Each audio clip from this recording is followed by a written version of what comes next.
Hey guys, Dr. Justin Marcagiani here. Welcome back to the podcast. I have Dr. Wendie Trubow here. Really excited to have her on the podcast. Wendie is an OBGYN. She deals a lot in the area of detoxification and female hormones. And we're going to have a nice conversation, really diving deep into those topics today. Dr. Wendie, how are we doing? Great. Thanks for having me on, Justin. Feel free to call me Wendie too. Yeah, Make it easy. absolutely. Absolutely. Well, tell me a little bit more about how you got into this field because you came in, we talked about earlier, you went to Tufts School of Medicine, you were an Yep. OBGYN, you were doing surgery, obstetric surgery for a while, delivering babies. How did you make this transition from that kind of angle of medicine into more of a natural health, functional medicine type of approach? Yeah, there's two major ways that happen. One, I was married to someone who was doing functional medicine, except I Mm, didn't really know, you don't really talk about it with your mhm, spouse. He just was mentoring with someone in Boston. So I had exposure. But then mhm, really, as a result of having such a stressful job and being awake for 36 hours and doing all those things that you referenced, mhm. I developed an autoimmune disease, but I didn't Ooh. know it because I was so sick. Health isn't a straight line and then a, Yeah. a plummet. Health is this just gradual decline. So when I hit the point at which I was no longer able to function, I went and saw my husband's mentor and he diagnosed me with celiac disease. But Oh, yeah, so it was personal, right? My mess became yeah. my message. So there came a point in my career where I had this moment and I saw there's a lot of people with good hands. There's a lot of people who can do surgery.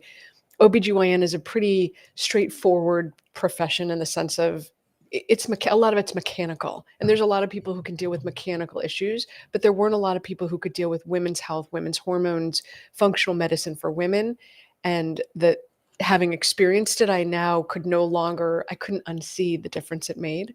And since I wasn't Yeah. making that difference, I couldn't keep doing it. So I left OB and went into functional medicine for women. Well, and that took what, about 10 years for that transition to happen? No, actually, I got diagnosed with celiac when I was 35 and I left my practice when I was 38. So it's actually only Oh, 3 wow. years. And how did you get diagnosed? Was that like an endoscopy or was it just like an antibody test? How was that picked up? Doctors are the worst patients. So Yeah. my dad has celiac, except Oh, yeah. I fell through the cracks. I never got tested. I didn't even know it Mhm. was familial until I got diagnosed. So I had the antibodies done and they were through the roof, like no question. Everything was way positive. And then the doctor was like, you should have an endoscopy. And I was like, my dad has Yeah. celiac. Yeah. My antibodies are through the roof. I'm sick as a dog. What's it going to change? Right. I'm Right. not going to Right. change anything. So I went off gluten. Subsequently, my brothers got diagnosed with celiac. My kids all have gluten sensitivity. Wow. It's a really nasty gene. So I didn't have the endoscopy largely because I didn't want to wait Of another, course. 3 months to feel better. And you need that 80%, wearing of that microvilli to even be picked up. And so there has to be a lot of damage there anyway. Plus, a lot of time, just a good elimination Yeah. provocation diet. If you pull, and I tell patients always pull grains out in general because rice and corn and oats could still potentially cross react. So it's good to cut all grains out. What antibodies came back? Was it like endomysial? Was it just gliadin? Was it transglutaminase? Do you remember? Yeah, all three. All I three. was Wow. off the chart and they were Wow. all, the cutoff, I think, for the TTG was like 100. I was like 2 something. I mean, it was way off the chart. So that's why I didn't even bother having the endoscopy because I wasn't going to do anything differently. Yeah. And my dad had celiac and I was like, oh, this is Oh, celiac. absolutely. And did you find that you had to really go grain free, or could you get away with a little bit of rice or a little bit of corn? How strict did you have Yeah. to be? Yeah. So it depends what phase of my recovery you ask me in. So Right. when I got diagnosed with celiac, I also had a ton of other food sensitivities. So my gut was such a mess from 20 years of undiagnosed celiac and just unremitting inflammation. So I had tons of food sensitivities. I had also candida. And then, fast forward, I also had a ton of toxins that are very corrosive to the gut. So I started by eliminating the top foods that were reactive. And then I went into a candida protocol. But I do fine with corn. I do fine with a lot of things like corn and rice, Yeah. totally fine. Mhm. I don't do well with millet, Mhm. quinoa, buckwheat, teff, amaranth. I don't eat any of those. I don't eat oats. I just don't do well with them. So I tend to be grain minimal, not grain free, but low Yeah. grain. Yeah. Try to like 80%, try to keep, Yeah. pretty dialed in, and then you can cheat a little bit around the edges. That makes sense. I don't even consider it cheating. It's more just it works for me to eat Yeah. corn and rice, and so I eat those when they're around. I tend to lean towards lower carb, but I don't Yeah. restrict it. I'll eat it. So what does a typical day in the life look like for you food wise? Like what does a breakfast, lunch, and dinner look That's like so for you? funny. So it's been evolving because I've been working Yeah. out with these trainers who are like, one of them is like, you need more protein. And the other one Hmm. is like, you need Hmm. more carbs. And I was like, oh, geez, I'm 53 years old, like, Yeah. I don't, my trainer said to me yesterday, I eat 500 grams of carbs a day. I was like, dude, I would never do that. I would never, that was just Hmm.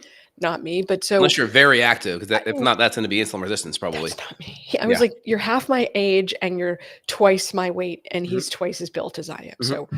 for him, that works. So Yeah. a typical day, I normally intermittent fast, and I typically fast until around 12 o'clock. And part of that is just because if I'm clinically seeing patients, I don't eat when I see patients. That's weird. Right.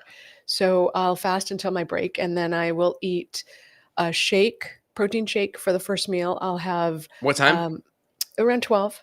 Okay. I'll have, and it's flexible. Like today I didn't do that. I had eggs and manchego cheese and a couple of Mm. corn crackers at 10.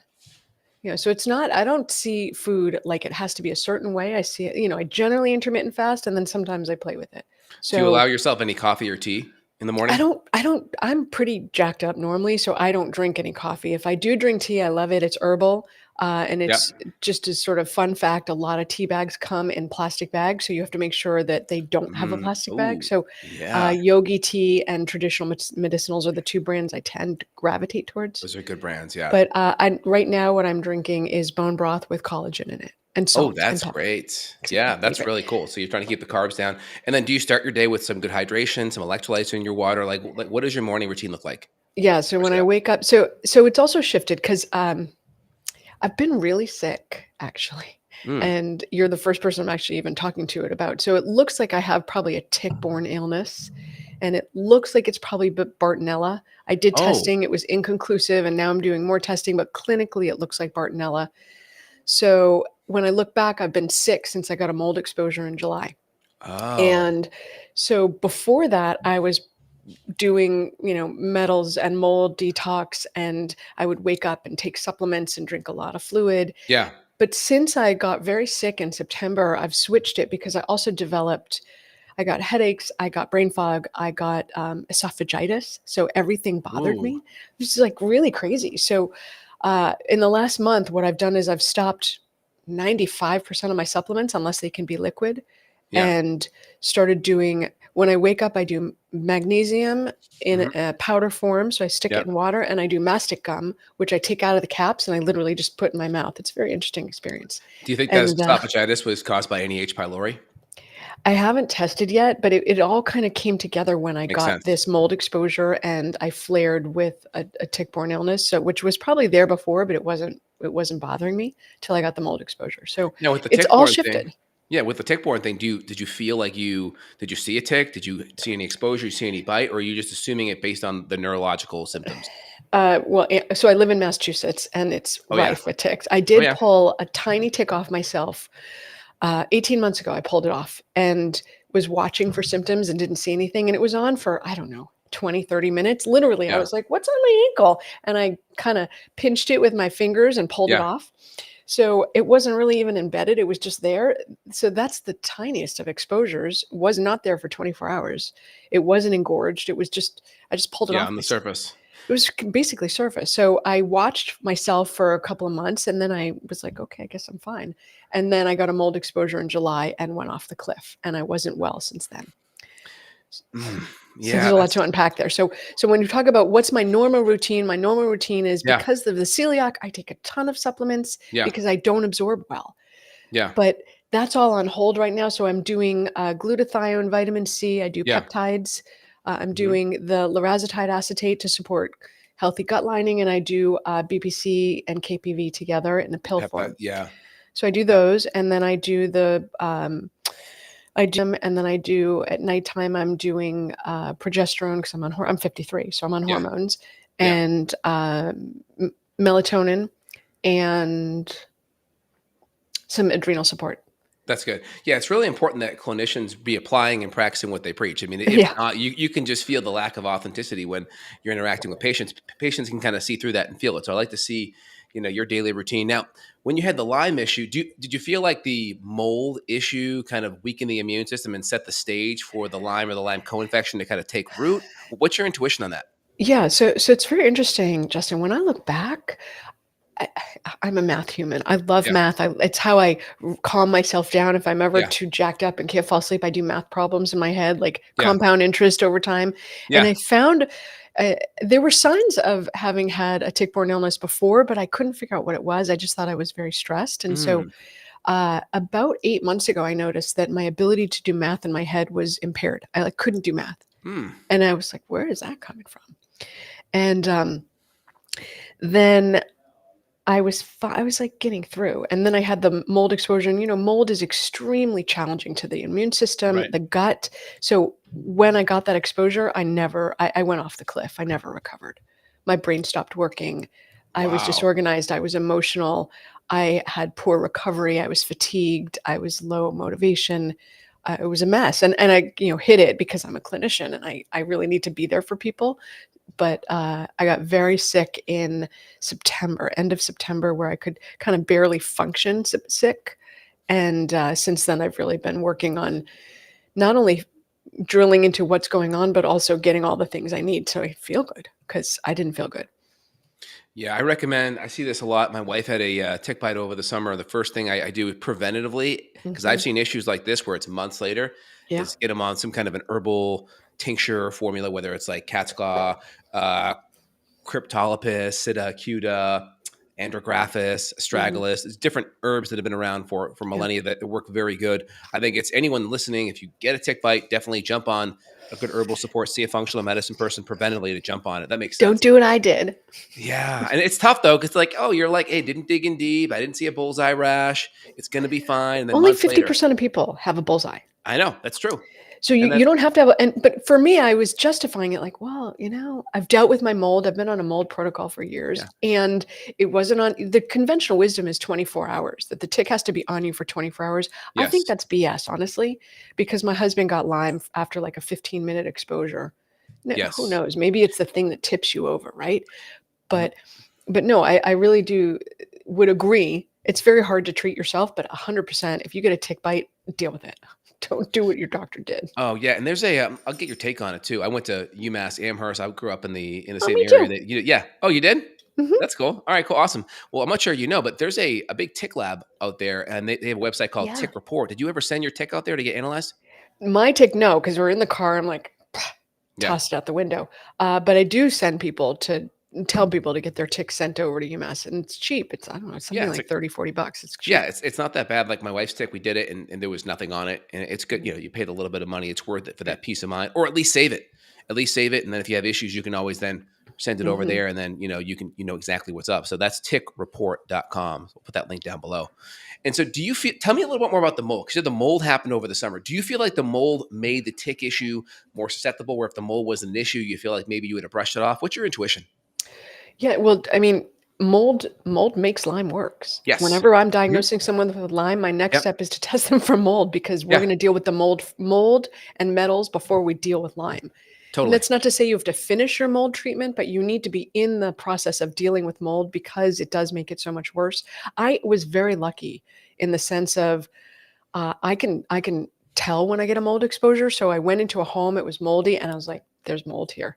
So I literally used the bathroom and left. It was like a 15-minute exposure, Justin. But because I was so stressed, and we've been in the midst of expanding our business and hiring, and Yeah. it was very busy. And so being stressed lowers your immune system, mold lowers your immune system. I had this underlying issue with the tick bite that I didn't know about. Like, Yeah. it's not that I forgot. It was more just like I didn't have issues for a year, so it was like, Yeah. whatever. It's not a problem. And was the mold exposure that acute, like 15 minutes at a house, or did it happen in your house too? It wasn't my house. I Wow. was sick though, Justin. We were looking at a home to see if we wanted to buy it. And we Yeah. went in, and I was like, there's mold here. We're not buying this. My husband was sick, my daughter was sick, the real estate agent was sick, and the inspector was sick. All five of us were sick from it, but I was the Wow. first to be like, oh, this is not okay. I was sick for the weekend. I remember Wow. being really like not well that weekend, and taking extra binders and doing a sauna, and I jumped on it, but still it set me off. So Yeah. because it's so challenging to the immune system, yes, a mold exposure or a major toxins exposure can activate you essentially. Wow. And I find most homeowners, when they're selling their home, they will not be forthright with any Yeah. significant water damage or mold issues. That's why I always tell patients, just go get at least a mold agar plate, hang out in that place for an hour, close it up, wait 4 days, count how many little polka dot spores you have. I have a patient right now who was looking at moving, and he was doing that. And he's like, it was coming off like 20, 30, like you couldn't even count the amount of spores. That's a good Yeah. kind of heads up. We actually made the purchase contingent on mold testing because I'm so sensitive and I have terrible genes. So I said, that's it. It's contingent on mold testing. And so I recommend people do that. Make your sale contingent on looking Smart. for what doesn't work. 100%. Now, how are you testing it? Just air? Are you doing an ERMI? Are you doing any of the agar plate testing? All three? No, usually we're hiring a company who will do formal testing. So it's like I think they charged us $150 or $200 to do the testing. Yeah. And it wasn't the agar plate; it was more air testing. But Hmm. honestly, we didn't even need to do it because we walked in and I was like, "There's mold." And then they Yeah. walked in the basement and they were like, "Oh, the basement's really moldy." Oh, and also just a good rule of thumb is if someone has, let's just say, a basement and they don't have a good dehumidifier running all the time, you're going to have mold. The Ding, ding, basement is going to ding. Right? be a heat sink from the moisture in the soil and bring it right up in. And you're going to have, like my basement, when I purchased my home, it was 20% higher in humidity Mhm. than every other floor in the house. And so I have two dehumidifiers running down here. My humidity right now is at 38%. Any area in your home that's chronically above 50%, you're going to have, Mhm. subacute levels of mold. Not like, black mold from a leak in your roof or a pipe bursting, but just that chronic high humidity. All you need is moisture, carbohydrate, and air, and you're going to have potential Boom. mold growth. That's it. Yep. Okay, so let's talk about your approach to detox. Well, first off, so where did that? I've seen air testing from certain companies come back negative, and then some of the plates come back positive. So I like the plates because Right. they're cheaper, and you can go to your Home Depot, and at least that's a good starting point. Home And then if Depot is great. It's yeah, like $15 for a yeah, thing. And I always say to people, test every room if you're doing yeah, it yourself. and you won't know what the kind of mold is, but you at least know, okay, it's lit, it's off the charts, and then you can Mhm. resend it to the lab after the fact. So that's good. So, okay, came back positive. How are you treating yourself? Are you doing sauna? Is it just glutathione? Do you add in binders? Do you use pharmaceutical binders? What's your approach? Yeah, so it's evolved over time. So there's a lot of options, and what I say to people is pick the thing that works for you. So Mhm. we because I also had heavy metals and other environmental toxins, we invested in a sauna, and there's a million levels at which you can get a Yep. sauna. So we got a sauna, and What's the I was brand? doing Sunlighten or? we do sunlighten. Yep, me too. But there's a Mm. fantastic brand that's portable called Therasage, and it's got no Mm. off-gassing and no plastic. So that's a fantastic brand. It's like $1,200. Can you So spell it's it? Therasage. It's like $1,200. It's an investment, but it's not as expensive as the Sunlight, and then it's portable. So if you have a smaller space, you can break it down and put it in the Oh, yeah. closet, and that's nice. Yeah. Um, so you can do Epsom salt soaks, sauna. I don't Yep. love. Sometimes I love the bath and sometimes I don't, but I love the sauna. So I go in the sauna, and then I also have been taking binders for about 4 years. Ooh, And what I've been taking, I started out taking.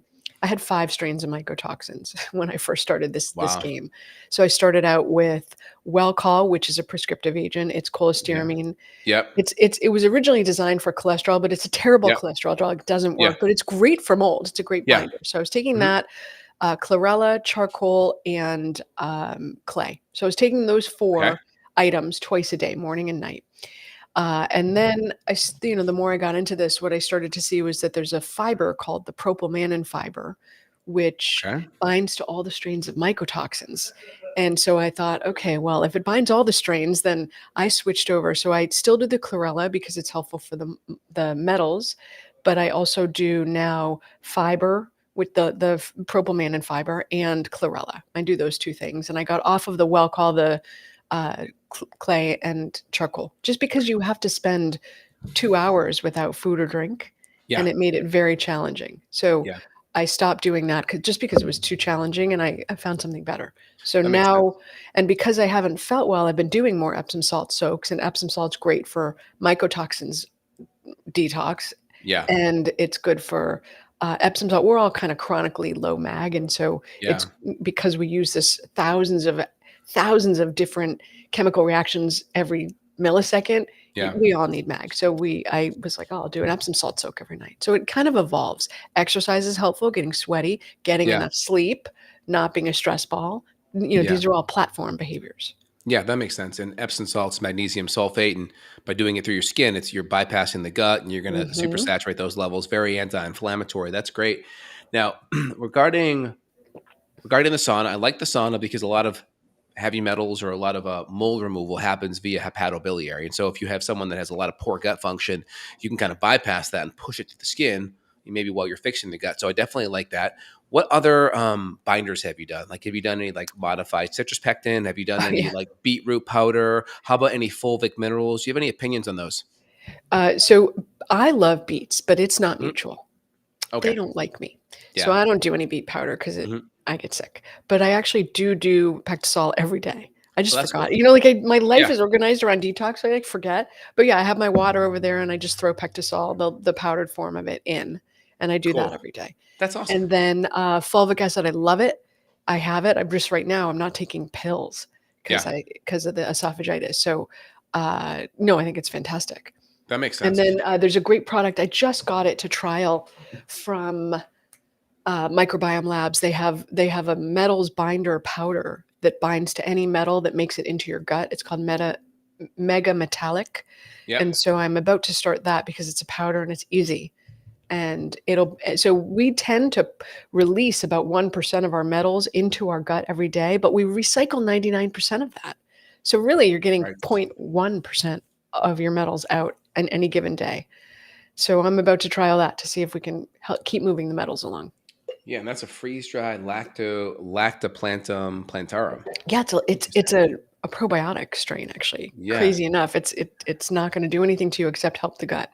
Yeah, it seems like also there's a lot of data on probiotics in the gut actually kind of neutralizing some of the mold toxicity. I Hmm. know I know I've seen some data on just having good healthy bacteria makes the mold less toxic, if you will.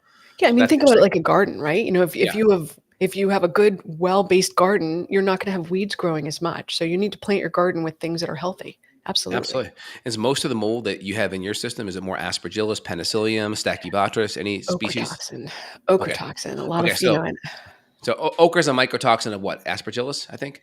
It's aspergillus. ochratoxin. I don't know. I'm not good at that. Because I I always have it tell on the paper. patients, yeah, because usually you have mycotoxins, which are basically the flatulence of mold, right? You have your big three: Aspergillus, Penicillium, Stachybotrys, Citronin, and then you have the mycotoxins, which are the flatulence of those big molds. And so, yeah, so those are what tends to cause a lot of the problems. Are you monitoring it via like a urine analysis? Yeah, so I literally just got my testing back about 2 weeks ago. So the first time I did it was 4.5 years ago, and I had 5 strains, all very high. And then, what happens when you test is the numbers go up as you're treating. So the Yep. middle time I had gotten down to 3 strains. Third time I did it was 2 strains. This time I have 1 strain. It's slightly higher than what I started at. And I'm assuming that when I got the mold exposure this summer, that I probably got an ochratoxin exposure because otherwise there's no other strains that showed up. No citronin. Citronin is Citronin's indicative of multiple strains, so there wasn't that. Yep. I was Yeah. like, okay, we're pretty good here. Yep. So I just have this 1 strain left. Wow. Yeah. It's Ochratoxin is Aspergillus everywhere. and or Penicillium. And So it's that makes sense. everywhere. It's in your food, it's in Oh. your Oh yeah. drink, it's in your wine, it's everywhere. So that's probably the most and everyone has it. Hmm. Almost everyone comes up positive when they test. Absolutely. Now, when you test with my patients, I always like to, and a lot of the tests will say, don't take glutathione, don't take Mhm. this. I always use some level of NAC and glutathione for a couple of days to a week before, just to purge the system so we can actually catch it in the urine. I find patients that have mold issues or mycotoxin issues, a lot of times the reason why they're so sensitive is they're not pushing it out of their system. So Right. I always like to do a little bit of a purge so I can see what's there. A lot of the labs will say no. What's your take Mhm. on it? We've been doing glutathione, Yep. and we were just at a conference where they explained why you shouldn't.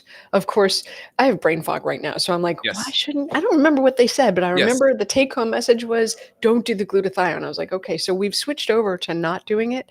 I don't have a runway enough to tell you if clinically it's significant, How but about they were mast cell? saying I mean, look, NEC is great for your Yeah. liver, and everybody needs that, and alpha lipoic acid and magnesium. People say to me, "What are the things I need?" I'm like, "You need vitamin D, you need magnesium, you need to liver support." So I have no problem with that. I think because it makes glutathione, ultimately, it might be a little counterproductive if they're saying don't do glutathione, but we've been doing glutathione for years and getting results. So I would say it's fine. It's Yeah, not a and problem. I've just formed my opinion because I've run pre and post with or without, and Mhm. sometimes you just don't see the mole come out, and then what could be more worse for a patient is give them a false negative, Right, and then it's like, oh, they think they're fine, but maybe they're not. And then right. also too with a lot of mold stuff, I will, because glutathione is important, we know that, but it doesn't cross the blood-brain barrier, and that's an issue. That's why NAC I think is such an important component because that can Mhm, cross the blood-brain barrier and then convert to glutathione in the brain, which I think is mhm. important. Any comments on that on I the brain think you're on the side? right track. No, I mean, I think you're on the right track, and I think it, I don't know, maybe I'm just old and cynical, but everybody wants the next greatest thing. Yeah. But in my opinion, the next greatest thing is get enough sleep, don't be a stress ball, Mhm. move your body, eat amazing food, and have great relationships with people. Yeah, Because if you're not doing those foundational things, it doesn't matter how much NAC and glutathione. I say to people, they 100%. can give you the best supplements in the world, Yep, but you need to handle your foundation of your life first. And we can't totally. go anywhere cool until we deal with the foundation. So I'm sort of feeling a lot now like nobody sleeps, right? Everyone's like, "Oh, I got 5 hours of sleep." I'm like, "Oh, that's not Yeah. enough. You Right, need like 8 hours in bed to right, get 7 hours of sleep." right. 100%. So so I think it's fantastic, and I just don't wanna step over, don't forget your foundations of your health, because that's gonna 100%. take you farther. That's gonna take you farther than the coolest, latest, greatest biohacking thing is just make sure that you eat, sleep, poop, move your body, have good relationships, and then deal with detox. So I just wanna not step over that. No, I 100% agree. I see patients all the time. I'll see patients that have gone to some of the most well-known clinicians in the world, and I'll see some of the most foundational things missed. And I tell patients out of the gate, when you come in, we're going to work on the very non-sexy foundations, like building a home. It's not that sexy. So Putting a boring. bunch of concrete in, it's Yeah. boring. It's simple, but like that's where everything sits on top of. So if we want to do Yeah. this fancy protocol or this fancy hormonal balancing, well, we have to make sure blood sugar is good, nutrient density is good, digestion, motility, sleep, hydration, electrolytes. And then if we have and stress management, if we have that good, then we can stack everything up on that solid foundation versus Yes. the foundation of sand. So I think that's so important. Yeah, you cannot build a healthy body on a crappy foundation. Yeah, No question. absolutely. Absolutely. So let me just pivot this conversation more to toxicity and female hormones. So I see a lot Mhm. of patients that come in, fibroids, endometriosis. Tell me about what you think the root underlying kind of etiology is. I mean, obviously, I think estrogen dominance, I think Yeah. toxicity that may mimic estrogens in the environment, plastics, pesticides. What's your take on it? And then also, how much does exogenous estrogens from like birth control pills or other things contribute as well? All right, there's a lot to unpack there, Yeah. Justin. So Yeah. so all right, so just as you can't get healthy if your foundation is Yeah. improper, we're all being deluged with a ridiculous number of environmental insults Mhm. every day. And then if you're female, you're putting on makeup and dyeing your Huge. hair, and by the time you sit down for your day, you've gotten exposed to anything from 150 to 300 chemicals.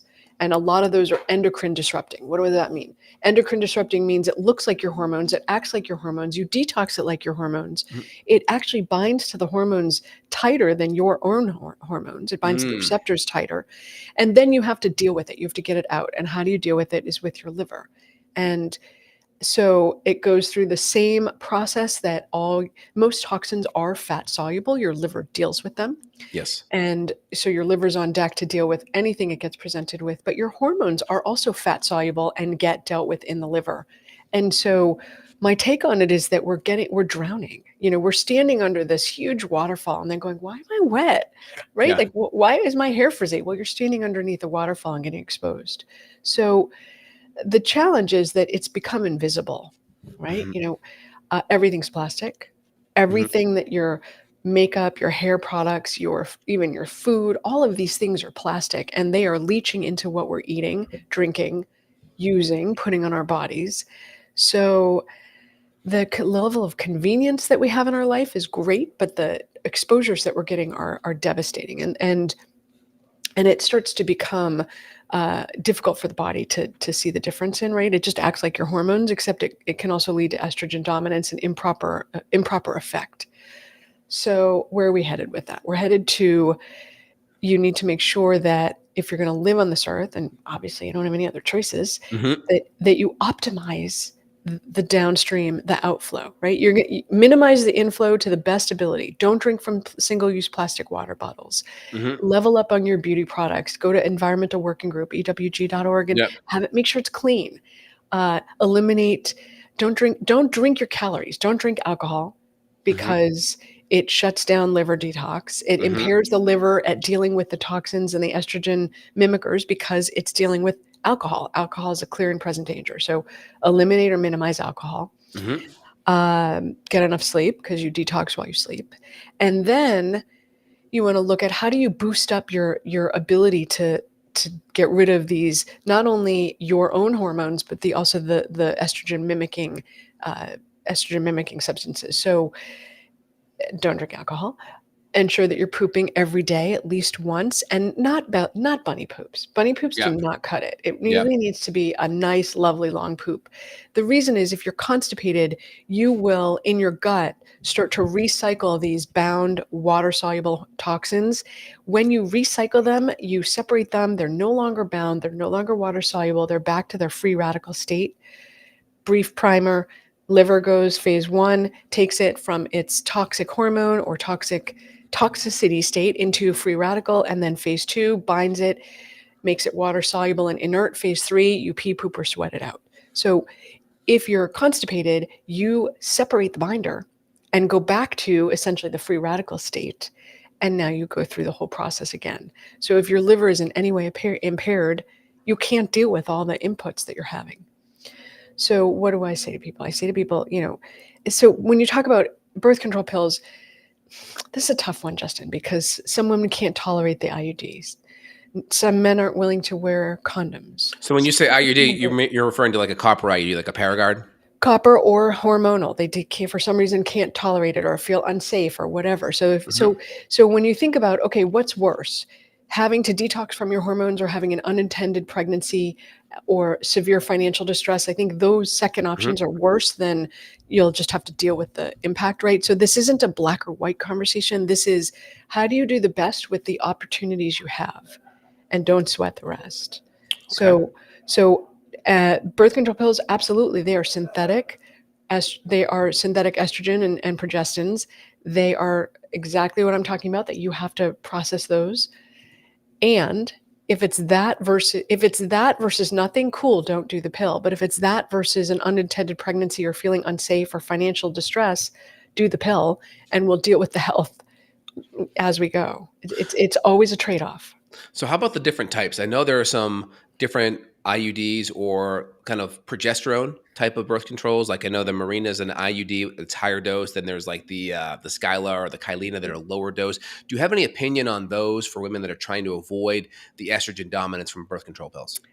I would do the Paragard, which is copper IUD. If you're really someone who has And estrogen that's dominance, non-hormonal. That's no non-hormonal. hormones. No, and I usually say, since it is copper, most people don't need copper, they need zinc.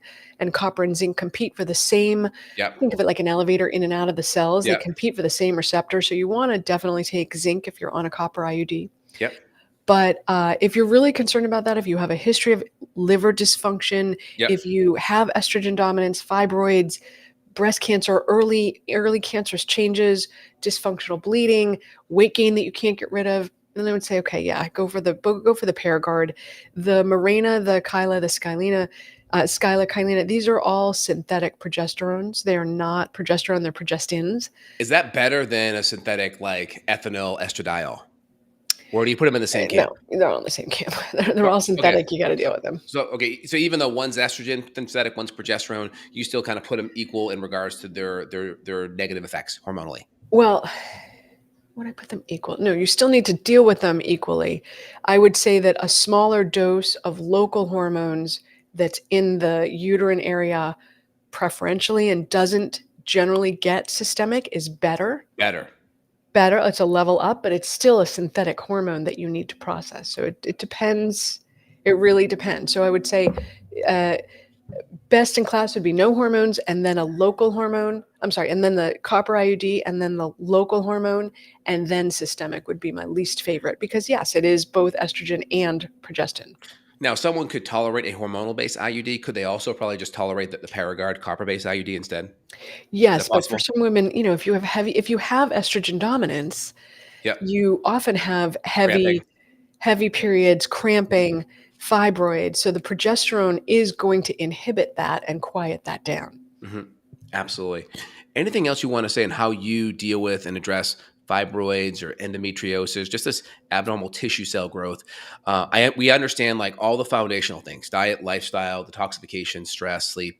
Are there any specific things that you find in your clinical practice helpful on the detoxification, or do you feel like, hey, if it's grown to this far, we may have to have a surgical intervention to get that tissue out? What's your take? Sometimes people need surgical interventions. Mhm. There's no question, right? If you have a mechanical issue, you need a mechanical solution. If you're at the point of no return. If Right. you're at the I say to people, if you're at the point where if you had a 30-40% improvement, you'd be okay, then I would recommend we do a functional medicine approach because we can get you anywhere from a 30 to 80% improvement over a runway of 6 to 12 months. But if you're at the point where you have severe anemia, your hemorrhoids are pissing out blood every month and you Yeah. need transfusions and iron infusions, then it's too late, right? We don't have enough of a runway to get you where you need to go. It really depends how far down the path you've gotten. But it is, I mean, I used to have a fibroid. Used to Mhm. being the key term. It's gone.